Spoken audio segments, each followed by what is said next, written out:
자, 이제 요한계시록의 마지막 재앙이 끝나는 시점으로 어느덧 하나님의 심판을 향해서 나아갑니다. 남겨진 결론의 부분은 악의 세력들이 최종적인 멸망을 당하는 거예요. 오늘 이 음녀 바벨론의 멸망이 그것이 하나입니다. 그리고 그 다음에는 교회 공동체의 승리와 영광의 메시지가 이제 우리가 앞으로 공부할 부분입니다. 요한은 교회 공동체의 이 승리의 영광의 메시지로 마지막을 장식하려는 의도를 가지고 악의 세력들의 파멸당하는 장면들을 이제 오늘 17장, 18장에서 차례대로 보여주고 있습니다. 그 첫 번째의 멸망의 대상은 바로 바벨론입니다. 물론 이 바벨론은 옛날의 역사적인 바벨론만 의미하지 않습니다. 이 바벨론은 구약에서 하나님을 떠난 도시로 대표적인 그 상징입니다. 요한 당시에는 로마 제국을 이 바벨론이다 그렇게 표현을 했습니다. 지금은 영원히 무너지지 않을 것 같았던 이 교만과 음행 그리고 자기 과시로 가득 찬 그 이 바벨론, 지금 이 시대에도 바벨론이 있어요. 이것들에 대해서 하나님께서 철저하게 심판을 하시는 내용이 이 17장과 18장에 나와 있습니다. 자, 우리 17장에 보면 이제 먼저 큰 음녀 바벨론의 정체가 뭐냐, 또 특징이 뭐냐. 여러분 한번 교재 한번 보세요. 교재 이렇게 보시면은 자, 17장에는 총 3가지입니다. 큰 음녀 바벨론의 정체와 특징 1번이죠. 그 다음 장 보세요. 2번 보시면은 뭐가 나오죠? 음녀 바벨론의 연합. 무엇과 이 바벨론이 연합을 하느냐. 또 그 다음 장 보시면 3번 뭐가 나오죠? 음녀 바벨론의 결국 이 음녀 바벨론이 어떻게 될 것이냐. 오늘 크게 3가지입니다. 먼저 이 음녀 바벨론은요, 특징이 뭐냐 하면 화려하나 음행이 가득합니다. 화려한데 음행이 가득해요. 오늘날의 이 세계에, 우리 사는 세상에 아주 화려하고 사람들이 동경하고 따르고 좋게 여기는 그러한 것들, 그런데 그 실상은 그 이면에는 음행이, 악행이 가득하다는 거예요. 그래서 이 음녀 바벨론은 어떤 세력이냐면요, 하나님을 대적해요. 하나님을 대적하고 우상을 숭배하는 풍조와 사조를 조장하고, 하나님을 대적하니까 당연히 우상을 숭배하도록, 요즘 말로 뭐라 그러죠? 아이돌, 가수 아이돌도 있죠. 이 우상을 자꾸 숭배하도록 하나님을 바라보지 못하게 하고 그런 세력입니다. 우리 여기 1절과 2절 말씀 같이 읽어보겠습니다. 또 7 대접을 가진 7 천사 중 하나가 와서 내게 말하여 이르되 이리로 올라오라. 많은 물 위에 앉은 큰 음녀가 받을 심판을 내게 보이리라. 땅의 임금들도 그와 더불어 음행하였고 땅에 사는 자들도 그 음행의 포도주에 취하였다 하고. 아멘. 여기 보세요. 음녀를 설명할 때 그 앞에 뭐가 있죠? 많은 물 위에 앉은 큰 음녀. 이게 뭔가? 그 다음 넘겨주세요.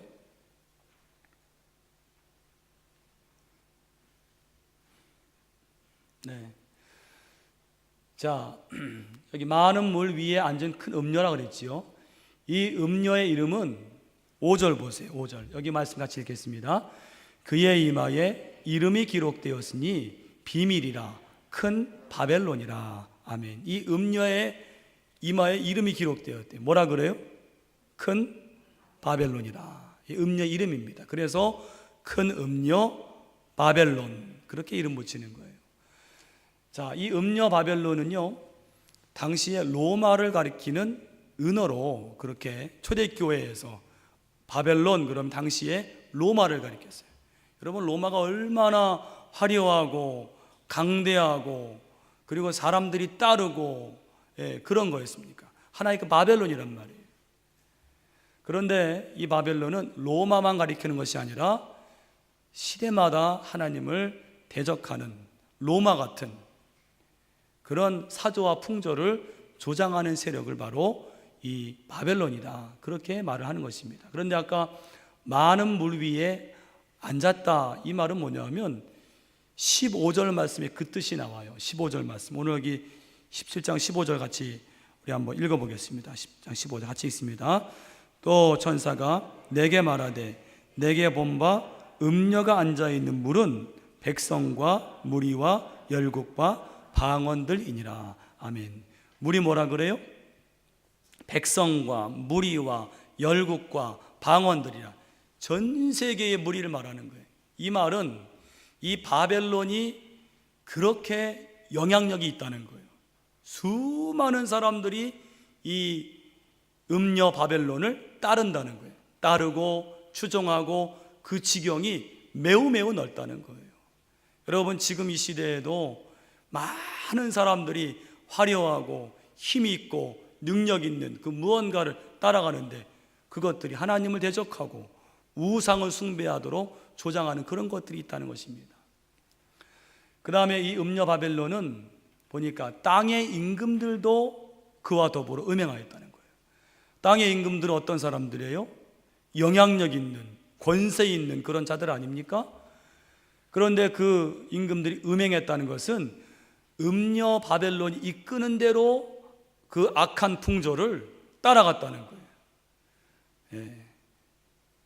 다시 말해 이 음녀 바벨론은 영향력 있는 아주 큰 도시들, 대도시들, 국가들에 있어서 반그리스도적이고 반윤리적인 풍조를 조장하고 이끄는 그런 세력이다, 그렇게 말할 수가 있는 것입니다. 자, 그런데 이 음녀의 모습을 보니까요, 그림을 보니까요, 짐승의 권세를 등에 업었어요. 우리 3절 말씀 같이 읽겠습니다. 고 성령으로 나를 데리고 광야로 가니라. 내가 보니 여자가 붉은 빛 짐승을 탔는데 그 짐승의 몸에 하나님을 모독하는 이름들이 가득하고 7머리와 10뿔이 있으며. 아멘. 자, 이거 보니까 여자가 붉은 빛 짐승을 탔다. 이 붉은 빛 짐승입니다. 이 붉은 빛 짐승은요, 누군가 하면 여러분 13장 1절에서 붉은 용의 하수인이 있지요? 바다에서 올라오는 짐승 뭐였죠? 적그리스도. 적그리스도입니다. 바로 이 붉은 빛 짐승은 사탄의 하수인인 짐승, 즉 적그리스도를 가리키는 거예요. 그러니까 무슨 말이에요? 이 음녀가 붉은 빛 짐승을 탔다는 건 뭐예요? 이 바벨론이, 음녀 바벨론이 적그리스도의 권세를 등에 업었다는 거예요. 영적인 권세. 그러니까 세상적으로만 화려하고 힘 있는 것이 아니라 영적으로도 적그리스도로부터 이 아주 권세를 받고 능력을 받는 거예요. 그러니까 얼마나 강력합니까? 세 번째로 이 음녀 바벨론의 특징은 모습은 화려하나 행위가 더럽고 삶이 더러워요. 4절 말씀입니다. 같이 읽습니다. 그 여자는 자줏빛과 붉은빛 옷을 입고 금과 보석과 진주로 꾸미고 손에 금잔을 가졌는데 가증한 물건과 그의 음행에 더러운 것들이 가득하더라. 아멘. 이 여자가 이렇게 금과 보석과 진주로 꾸미고 손에 금잔을 가졌는데 뭐예요? 그 안에는 가증한 물건과 더러운 것들이, 음행에 더러운 것들이 가득하더라. 여기 음행에 더러운 것들은 헬라어로 포르네이아, 포르노라는 거 아시죠? 육체적인 음행을 뜻하는 것입니다. 한마디로 이 음녀 바벨론은 매우 화려해요. 근데 그 안에는 아주 음란하고 아주 더럽습니다. 비유하자면은 아주 값비싼 금잔인데 그 안에 내용물이 더럽기가 한이 없습니다. 예수님 당시에 예수님도 말씀하셨죠? 바리새인들에게 회칠한 무덤이다. 바깥은 너무나 하얗고 깨끗해요. 순결한 것 같아요. 그러나 그 안에는 온갖 더러운 시체가 썩는 냄새나는 그런 더러운 것들이 가득했지만은 겉으로는 회칠한 무덤이에요. 또 이 음녀 바벨론은요, 중요한 특징이 교회 핍박에 광번합니다. 어떻게 하죠? 여기 여러분 같이 읽어보겠습니다. 또 내가 보매 이 여자가 성도들의 피와 예수의 증인들의 피에 취한지라. 내가 그 여자를 보고 놀랍게 여기고 크게 놀랍게 여기니. 아멘. 이 여자가 취했어요. 술에 취한 게 아니라 피에 취했어요. 이 피가 무엇이냐? 음녀 바벨론이 이 하나님의 성도들, 여러분 이 시대 우리가 하나님을 정말로 신실하게 섬기는 사람들은 핍박을 받습니다. 어려움을 당합니다. 바로 이 음녀 바벨론을 중심으로 한 모든 세력들이 하나님의 신실한 사람들을 박해하고 죽이기를 서슴지 않고 광분하는 그런 모습을 여기에서 말해주고 있는 것입니다. 그래서 오늘날도요, 여러분 신실한 성도들을 괴롭히고 핍박하는 그 배후에는 뭐가 있느냐? 음녀 바벨론. 그 뒤에 뭐가 있느냐? 적그리스도. 그 뒤에 뭐가 있느냐? 사단이 있는 것입니다. 그런데 두 번째로 이 음녀 바벨론이 여기 이제 그 7절 이하를 보니까 연합을 했어요. 누가 연합을 했냐? 아까 우리 짐승을 탔죠? 바로 적그리스도와 연합을 했다는 거예요. 우리 여기 같이 읽어보겠습니다. 시작. 천사가 이르되 왜 놀랍게 여기느냐? 내가 여자와 그 같은 7머리와 10뿔 가진 짐승의 비밀을 내게 이르리라. 아멘. 이제 이 짐승에 대해서 설명을 이제 하시는 거예요. 이 설명을 하는 천사가요. 그런데 중요한 것은 여자가 짐승을 타고 있고 가만히 보니까 한 몸이 되어 있어요. 이건 뭘 말합니까? 음녀 그리스도, 이 음녀 바벨론이 적그리스도와 아주 친밀하게 연합을 이루고 있다는, 얼마나 연합을. 근데 나중에 여러분 이 뒤에 말씀 보면요, 나중에 이 음녀가 짐승으로부터 죽임을 당해요. 그런 일이 이제 이 나중에 나옵니다. 배반을 합니다. 여러분 이 세상에 이 화려한 것들, 강대한 것들, 사람들이 선망으로 바라보는 것들이 지금은 적그리스도의 지원을 받고 권세를 받지만은 언젠가는 배반을 당하고 버림을 당하게 된다는 그런 얘기입니다.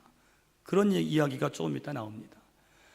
자, 그런데 여기 보니까 이 붉은빛 짐승에 대해서 그 특징을 좀 설명하고 있습니다. 어떤 특징이 있느냐? 이 몸에요, 하나님을 모독하는 이름들이 가득하다는 거예요. 그러니까 이 어떤 삶이냐 하면 아주 삶 자체가 늘 하나님을 모독하는 그런 삶들 있지요. 예, 그런 삶을 말하는 거예요. 또 이 짐승은 지금 계속 나오죠. 7머리와 10뿔을 가졌다. 예. 그런데 이 모습이 13장 1절에서 나오는 적그리스도, 바다에서 올라온 짐승과 모습이 똑같습니다. 여기 같이 우리 내가 보니, 이건 성경 말씀 같이 읽어보겠습니다. 내가 보니 바다에서 한 짐승이 나오는데 뿔이 10이요 머리가 7이라. 그 뿔에는 10 왕관이 있고 그 머리들에는 신성 모독하는 이름들이 있더라. 아멘. 13장 1절과 똑같은 짐승입니다, 이게. 그런데 여기에 이제 7머리는 여기 말씀 보니까 우리 말씀 먼저 같이 읽어보겠습니다. 지혜 있는 뜻이 여기 있으니 그 7머리는 여자가 앉은 7산이요 또 7왕이라. 5은 망하였고 하나는 있고 다른 하나는 아직 이르지 아니하였으나 이르면 반드시 잠시 동안 머무르리라. 아멘. 여기 보니까 7머리는 뭐래요? 여자가 앉은 7산이요 7왕이다. 그렇게 여기 설명을 해주시고 있어요. 이거를 문자적으로 해석하자면은, 여러분 로마가요, 당시 바벨론으로 여겨지던 로마가, 그 보면 로마가 7개의 산 위에 자리하고 있대요. 7개의 언덕, 7개의 산 위에 자리하고 있어서 여기 이 7산은 문자적으로 해석하자면은 로마를 지칭한다. 그렇게 해석을 하고, 또 7왕 역시 로마 제국의 7 황제를 의미한다고 그렇게 해석을 하기도 합니다. 그러나 보다 이제 더 현명한 해석은 7산과 7왕은 로마와 로마 황제를 지칭한다기보다는 더 넘어서서 말세에 적그리스도가 가질 세상의 완전한 권세를 의미한다고 보는 것이 타당합니다.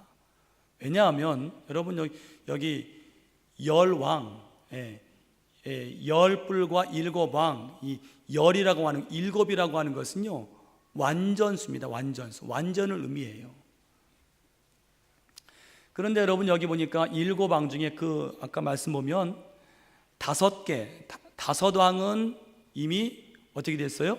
망했고, 하나는 지금 있고, 다른 하나는 지금 나타나지 아니했다. 그 말씀이 조금 아까 있습니다. 그에 대한 해석은 이제 일곱 왕 중에 망한 다섯은 뭐냐? 과거에 나타난 이 바벨론, 애굽이라든지 아수르, 바벨론, 메대와 바사, 헬라, 이것들이 이미 망한 그러한 이 다섯 왕으로 보고, 현재 있는 하나는 바로 로마로 보고, 다른 하나는 그에 이어지는 다른 그 로마와 같은 그런 거대한 나라로 보는 견해가 있습니다. 그거는 좀 여러 가지 논쟁이 많지만 이제 일단 그렇게 보고 있습니다. 자, 여기 열불은 열왕을 의미한다.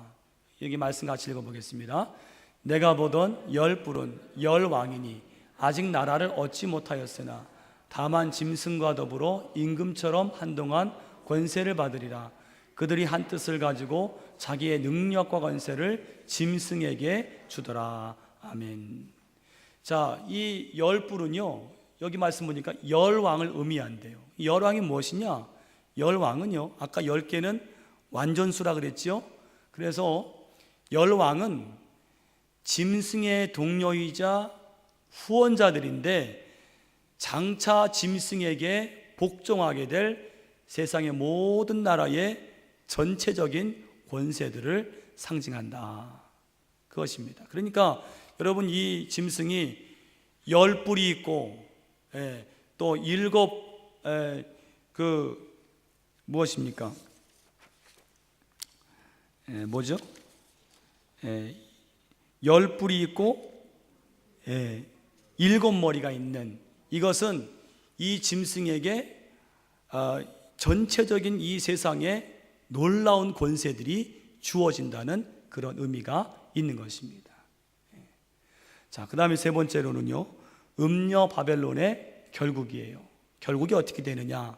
14절로 18절에 나와 있습니다. 먼저는요 어린 양이 누구죠? 그리스도와의 싸움에서 패배한다는 거예요. 그게 14절 말씀입니다. 같이 읽어보겠습니다. 그들이 어린 양과 더불어 싸우려니와 어린 양은 만주의 주시요 만왕의 왕이심으로 그들을 이기실 터이요 또 그와 함께 있는 자들 곧 부르심을 받고 택하심을 받은 진실한 자들도 이기리로다. 아멘. 여기 어린 양과 싸운다 그랬는데요, 이 싸움은요 우리가 지난 시간에 16장 16절에서 살펴본 아마겟돈 전쟁을 의미하는 것입니다. 자, 그런데 여기에 싸워서 이기실 이 어린 양을 여기 뭐라고 표현하는가 하면 만주의 주시요 만왕의 왕이심으로, 이러한 칭호는요 이 어린 양 곧 그리스도가 바로 하나님이시다 라는 사실을 밝혀주는 동시에 이 어린 양이 그 사탄의 세력들을 반드시 물리치고 이길 것이라는 사실을 이 칭호에서 알려주는 거예요. 만주의 주시요 만왕의 왕이시요, 반드시 이길 거라는 거예요. 그 다음에 중요한 사실이 우리 여기 2번 제목 같이 읽어보겠습니다. 부르심을 받고 택하심을 받은 진실한 자들도 이기리로다. 아멘. 자, 보세요. 조금 아까 누가 이겼습니까? 어린 양 그리스도께서 이기셨어요. 그런데 그리스도만 이기는 것이 아니라 부르심을 받고 택하심을 받은 성도들도 어떻게 된다고요? 이긴다는 거예요. 할렐루야. 여러분, 지금 우리가 살아가는 시대에 바벨론이 있지요. 이 바벨론은 우리가 눌리고 때로는 핍박을 당하고 그렇지요. 그러나 오늘 마지막 이긴다는 그런 말씀입니다. 그리스도로 말미암아 구원을 입은 성도들도 그리스도와 함께 사단의 세력을 이기고 승리자가 될 것을 보여준다. 다시 말해서 그리스도께서 재림하실 때에 혼자만 승리와 영광을 취하지 아니하시고 자기 백성에게도 승리 영광을 나누신다는 그런 의미가 있습니다. 자, 그 다음에 이 음녀 바벨론의 결국을 보세요. 아까 말씀드린 거예요. 적그리스도, 아까 음녀가 타고 있던 짐승이 있지요? 이 적그리스도지요? 이 적그리스도에게 배반을 당하고 멸망을 당해요. 여기 우리 말씀 같이 읽어보겠습니다. 내가 본 바 이 열불과 짐승은 음녀를 미워하여 망하게 하고 벌거벗게 하고 그의 살을 먹고 불로 아주 사르리라. 아멘. 이게 음녀의 결국이라는 거예요. 음녀는 자기가 연합했던, 그렇게 친밀하게 연합했던 열불과 그 짐승에 의해서 결국에는 죽임을 당한다는 거예요. 그러니까 지금의 하나님을 대적하고 주의 성도들을 핍박하는 이 바벨론의 세력이 지금은 적그리스도에 의해서 지원을 받고 강성해지는 것 같지만 나중에는 그 적그리스도에 의해서 버림을 당하고 배반을 당한다는 거예요. 그것이 바로 17장의 내용인 것입니다. 18장은 이어지는 내용입니다. 18장은요, 바벨론 멸망에 대한 애가, 사실은 이거는 멸망당한 입장에서 애가지 우리 입장에서는 사실은 애가는 아닙니다. 어쨌든 그 입장에서는 애가인 거지요. 그래서 먼저 처음에는 이 천사의 선언이 나와요. 천사의 선언, 같이 우리 말씀 읽어보겠습니다. 이일 후에 다른 천사가 하늘에서 내려오는 것을 보니 큰 권세를 가졌는데 그의 영광으로 땅이 환하여지더라. 힘찬 음성으로 외쳐 이르되 무너졌도다 무너졌도다 큰 성 바벨론이요 귀신의 처소와 각종 더러운 영이 모이는 곳과 각종 더럽고 가증한 새들이 모이는 곳이 되었도다. 그 음행의 진노의 포도주로 말미암아 만국이 무너졌으며 또 땅의 왕들이 그와 더불어 음행하였으며 땅의 상인들도 그 사치의 세력으로 치부하였도다 하니라. 아멘. 그 다음 넘겨주세요. 자, 아까 그렇게 화려하고 영향력이 있고 많은 사람들이 따르던 바벨론이 어떻게 됐어요? 무너졌어요. 무너졌도다 무너졌도다 큰 성 바벨론이요. 바로 큰 성 바벨론의 멸망에 대한 선언입니다. 여기 그 사진 보니까 온갖 새들이 날아다니고 완전히 황폐하게 된 그런, 이것도 말씀을 보고 그린 거죠. 황폐하게 된 그 바벨 탑을 그려놨습니다. 자, 또 어떻게 되었느냐? 그렇게 화려하고 그렇게 사람들이 아주 눈부시게 그렇게 바라보던 그 처소가 어떻게 됐어요? 같이 읽어보겠습니다. 귀신의 처소와 각종 더러운 영이 모이는 것과 각종 더럽고 가증한 새들이 모이는 곳이 되었도다. 아멘. 이것이 지금 화려한 음녀 바벨론의 마지막 결국이라는 거예요. 바벨론이 멸망한 후에 얼마나 황폐하게 되는지. 여러분, 여기에 귀신은 더러운 영과 같은 말입니다. 더러운 영. 여러분, 귀신은 더러워요. 그 하는 짓이 더럽습니다. 성령은, 여러분, 성령은 질서의 영이고 성령의 영은 우리에게 아주 정결한 영인 줄로 믿습니다. 또 가증한 새 역시 악령을 상징합니다. 가증한 새. 한때 세상적으로 번성했던 이 큰 성 바벨론이 멸망한 후에는요, 가증하고 더러운 악령들만 모이는 그런 장소가 되었다는 것입니다. 여러분, 우리나라나 사회도 마찬가지예요. 어떤 영이 지배하는가가 중요합니다. 여러분, 우리나라의 경제가 한참 막 부흥되고 그때가 언제입니까? 우리나라에 가장 성령이 역사하시던 그때에 우리나라가 부흥을 했어요. 근데 지금은 어떻게 됐습니까? 지금은 자꾸 교회가 쇠퇴하고 성령이 아니라 자꾸 악령들이 역사할 때에 우리나라가 이렇게 혼란에 빠지는 것입니다. 그 다음에 우리 같이 말씀 읽어보겠습니다. 그 음행의 진노의 포도주로 말미암아 만국이 무너졌으며. 아멘. 여기 음행의 진노의 포도주라는 것은 뭐냐면 이 음녀 바벨론 열심으로 온 세상에 퍼뜨려 놓은 우상 숭배, 하나님을 대적하는 것, 도덕적인 범죄, 이러한 죄악으로 인해서 받게 될 심판의 잔을 의미하는 것입니다. 그것이 바로 음행의 진노의 포도주다. 이 잔으로 만국이 멸망하는 이유는 바로 만국이 음녀 바벨론이 퍼뜨린 그 죄악을 다 받아들이고 따라갔어요. 화려하니까요, 강대하니까요, 내가 이익이 되니까요, 음녀 바벨론을 따라갔다는 말이에요. 여러분, 우리 성도들은 세상이 다 따라간다고 해서 따라가면 안 될 줄로 믿습니다. 우리 성도들은 신앙의 지조를 지켜야 돼요. 그런데 중간에요, 감사한 것은 이 바벨론의 멸망을 노래하면서 중간에 성도들을 향한 권면의 말씀이 나와요. 이 말씀 같이 한번 읽어보겠습니다. 또 내가 들으니 하늘로부터 다른 음성이 나서 이르되 내 백성아 거기서 나와 그의 죄에 참여하지 말고 그가 받을 재앙들을 받지 말라. 그의 죄는 하늘에 사무쳤으며 하나님은 그의 불의한 일을 기억하신지라. 그가 준 그대로 그에게 주고 그의 행위대로 갑절을 갚아주고 그가 섞은 잔에도 갑절이나 섞고 그에게 주라. 그가 얼마나 자기를 영화롭게 하였으며 사치하였든지 그만큼 고통과 애통함으로 갚아주라. 그가 마음에 말하기를 나는 여왕으로 앉은 자요 과부가 아니라 결단코 애통함을 당하지 아니하리라 하니 그러므로 하루 동안에 그 재앙들이 이르리니 곧 사망과 애통함과 흉년이라. 그가 또한 불에 살라지리니 그를 심판하시는 주 하나님은 강하신 자이심이라. 아멘. 자, 어떤 권면을 하시는가? 하나님 백성에게요. 먼저는 내 백성아 거기서 나와서 그의 죄에 참여하지 말고 그가 받을 재앙들을 받지 말라. 바벨론에 참여하지 말라.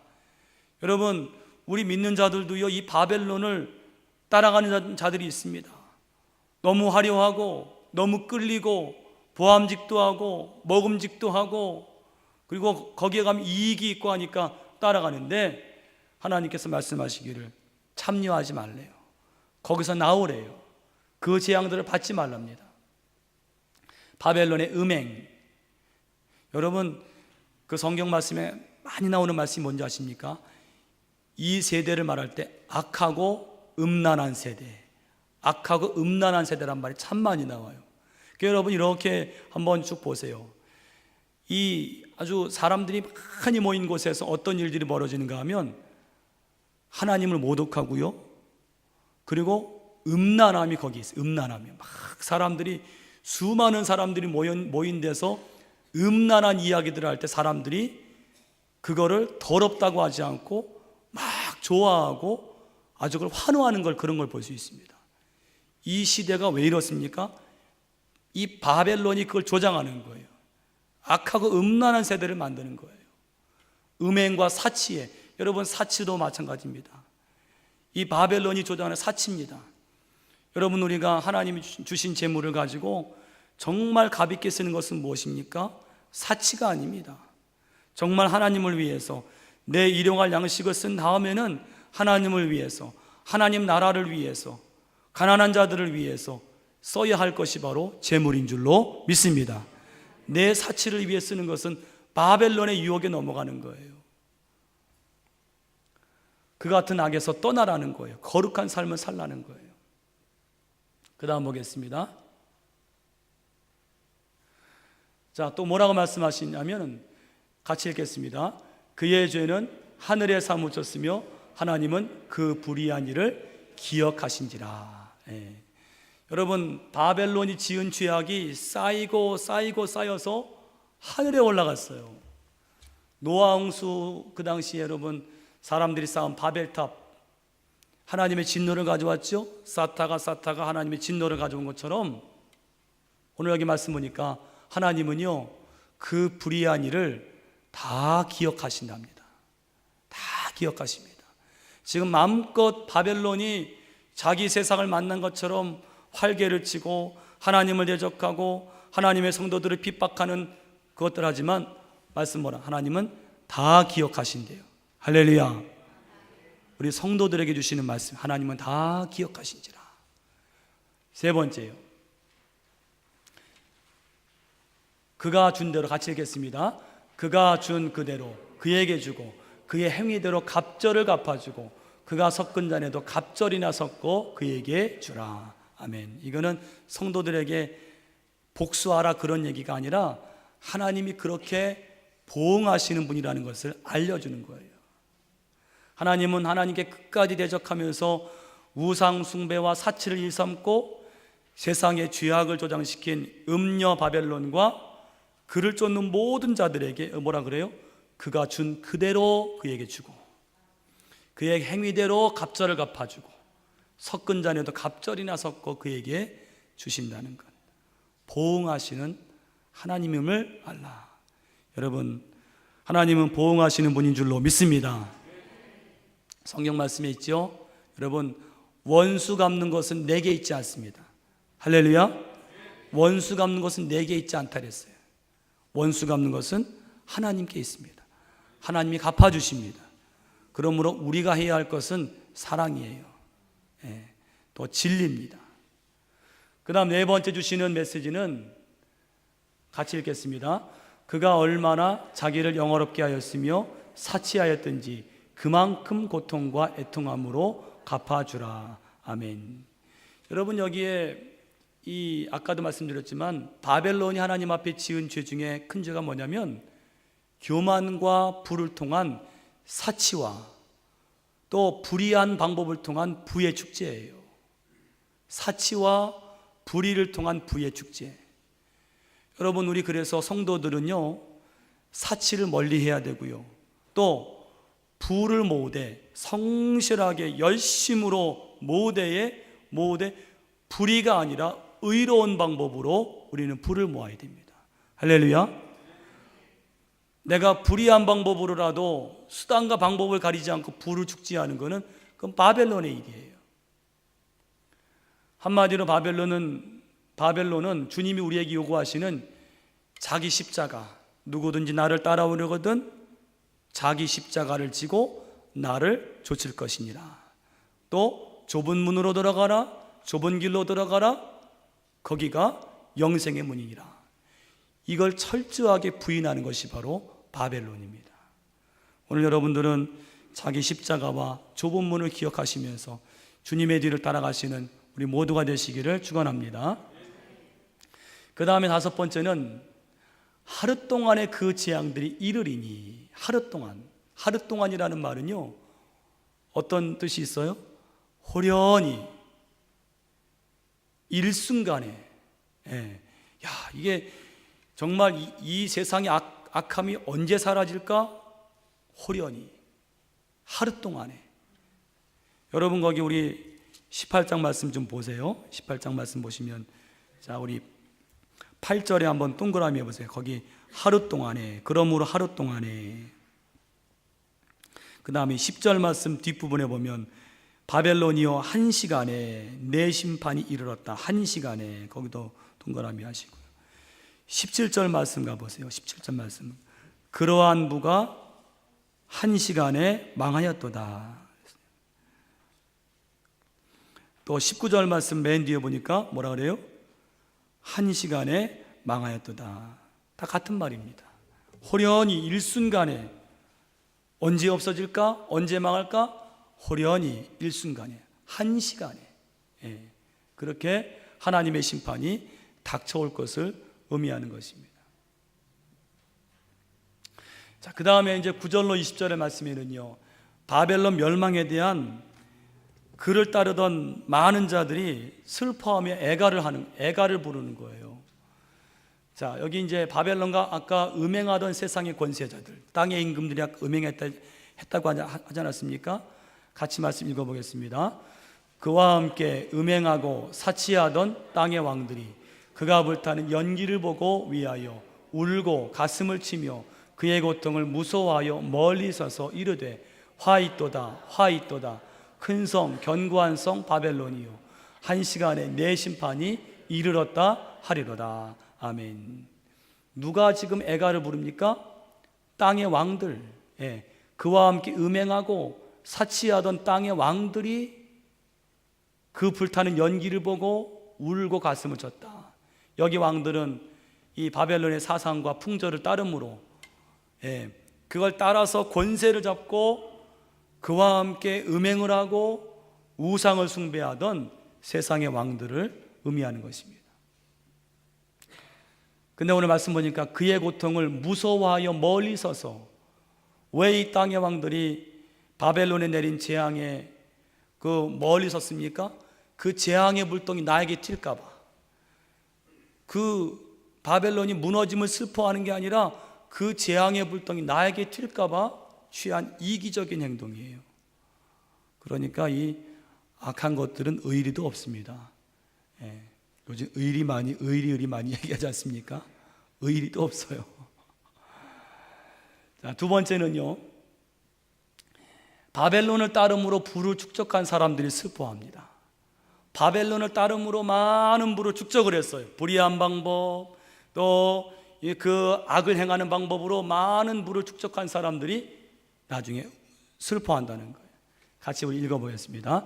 땅의 상인들이 그를 위하여 울고 애통하는 것은 다시 그들의 상품을 사는 자가 없습니다. 바벨론으로 말미암아 치부한 이 상품의 상인들이 그의 고통을 무서워하여 멀리 서서 울고 애통하여. 아멘. 이건 11절과 15절을 같이 붙여놓았네요. 바로 이 바벨론이 조장한 풍조를 힘입어서 부를 축적하던 자들이 애통하는 이유는 바벨론의 멸망이 슬퍼서가 아니라 그 멸망 때문에 더 이상 내가 팔아야 할 물건을 팔 수 없게 따르는 손해 때문에 우는 거예요. 그 다음에 또 누가 우느냐? 물품을 운송하고 돈을 벌던 선주와 뱃사람들의 애가. 그러니까 바벨론이 망하니까 요즘에 여러분 큰 대기업이 망하면은 그에 따른 그 관련 업체들, 관련 그 기업들이 다 연쇄적으로 도산이 나는 것처럼 여기 그런 거예요. 바벨론이 망하니까 물품을 운송하고 돈을 벌던 그 선주와 뱃사람들이 운다는 거예요. 같이 읽어보겠습니다. 그러한 부가 한 시간에 망하였도다. 모든 선장과 각처를 다니는 선객들과 선원들과 바다에서 일하는 자들이 멀리 서서 그가 불타는 연기를 보고 외쳐 이르되 이 큰 성과 같은 성이 어디 있느냐 하며 티끌을 자기 머리에 뿌리고 울며 애통하여 외쳐 이르되 화이또다 화이또다 이 큰 성이요 바다에서 배부리는 모든 자들이 너의 보배로운 상품으로 치부하였더니 한 시간에 망하였도다. 아멘. 이 바벨론 때문에 각국을 다니면서 해운업으로 돈을 벌던 자들이 갑자기 바벨론이 망하니까 황당한 거죠. 그것 때문에 자기의 부의 원천이 사라진 것에 대해서 애통한다는 그런 이야기입니다. 이제 마지막으로는요, 바벨론에 대한 최종적인 멸망 선언이 21절로 24절에 나와 있습니다. 최종적인 멸망 선언입니다. 같이 읽겠습니다. 이에 한 힘센 천사가 큰 맷돌 같은 돌을 들어 바다에 던져 이르되 큰 성 바벨론이 이같이 비참하게 던져져 결코 다시 보이지 아니하리로다. 또 검은 것 하는 자와 풍류하는 자와 퉁소 부는 자와 나팔 부는 자들의 소리가 결코 다시 내 안에서 들리지 아니하고 어떠한 세공업자든지 결코 다시 내 안에서 보이지 아니하고 또 맷돌 소리가 결코 다시 내 안에서 들리지 아니하며 등불빛이 결코 다시 내 안에서 비치지 아니하고 신랑과 신부의 음성이 결코 다시 내 안에서 들리지 아니하리로다. 너의 상인들은 땅의 왕족들이라. 내 복술로 말미암아 만국이 미혹되었도다. 선지자들과 성도들과 및 땅 위에서 죽임을 당한 모든 자의 피가 그 성중에서 발견되었느니라 하더라. 아멘. 자, 이 최종적인 멸망 선언인데요. 자, 먼저 보시면 여기에 이에 한 힘센 천사가 큰 맷돌 같은 돌을 들어 바다에 던졌다. 이 말은요, 이 예레미야서를 보면 바벨론 심판에 대한 내용을 기록한 책을 예레미야가 돌에 묶어서, 돌에 메어서 유프라테스 강에 던지는 그런 행동이 예레미야 51장 56절에 나오는데, 그것과 연관된 구절이에요. 여러분, 맷돌을 들어서 바다에 던지면은 어떻게 돼요? 쫙 가라앉지 않습니까? 그거 빼내기가 어렵지 않습니까? 그거는 뭐냐면은 큰 성 바벨론 멸망이 철저하게 멸망될 것이다. 영원할 것이다. 마지막 심판이 그렇다는 거예요. 또 여기에 좀 문학적인 표현이 있죠. 검은 것 타는 자와 풍류하는 자와 퉁소 부는 자와 나팔 부는 자들의 소리가 결코 다시 들리지 아니하리라. 이거는요, 화려하고 번성했던 바벨론의 멸망한 후에 황폐함을 문학적으로 표현한 그런 말씀입니다. 이 환락의 도시 바벨론에서 이젠 환락이 다 끊어졌어요. 기쁨의 소리가 다 멈춰질 것이라는 그런 이야기입니다.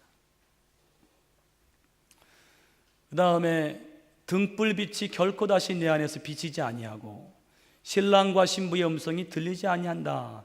여러분, 등불빛은요, 해가 진 뒤에 인간이 활동하기 위해 절대적으로 필수적인 그런 물건이잖아요. 그런데 등불빛이 더 이상 비추지 아니한다. 이 말은 인간의 모든 일상적인 활동이 완전히 중단이, 죽음의 도시죠.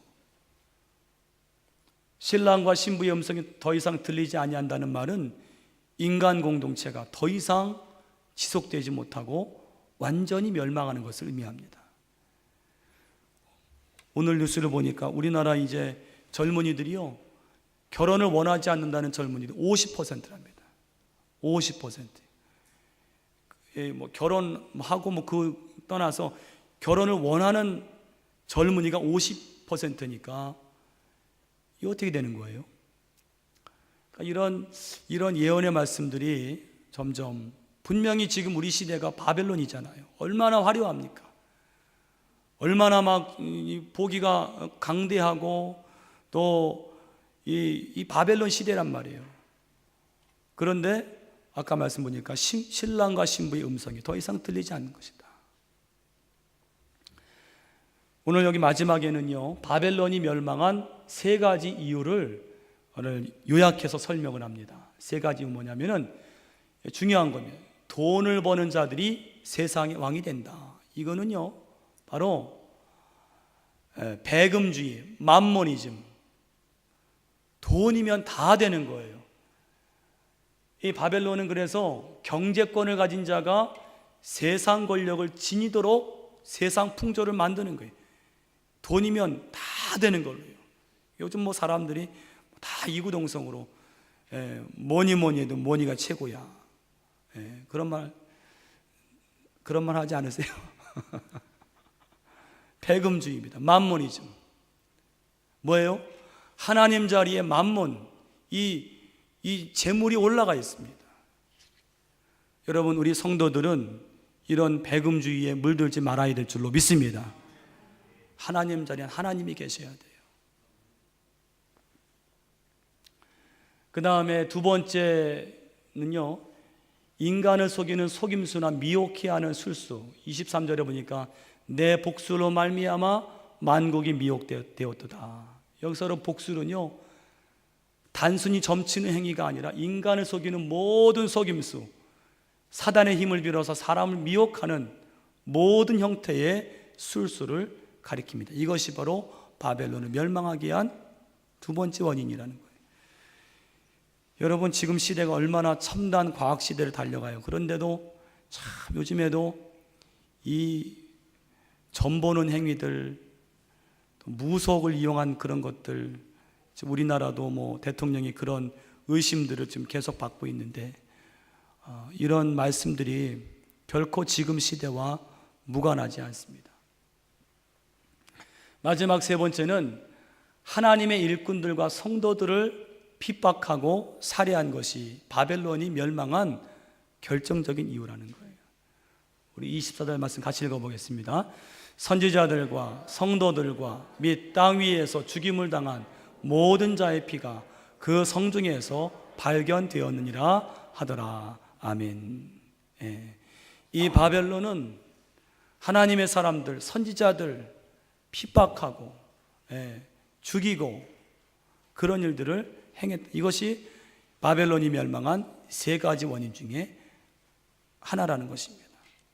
여러분, 우리 성도들은 서로 하나님을 신실하게 믿고 하나님을 신실하게 믿는 사람들을 서로 귀하게 여겨야 될 줄로 믿습니다.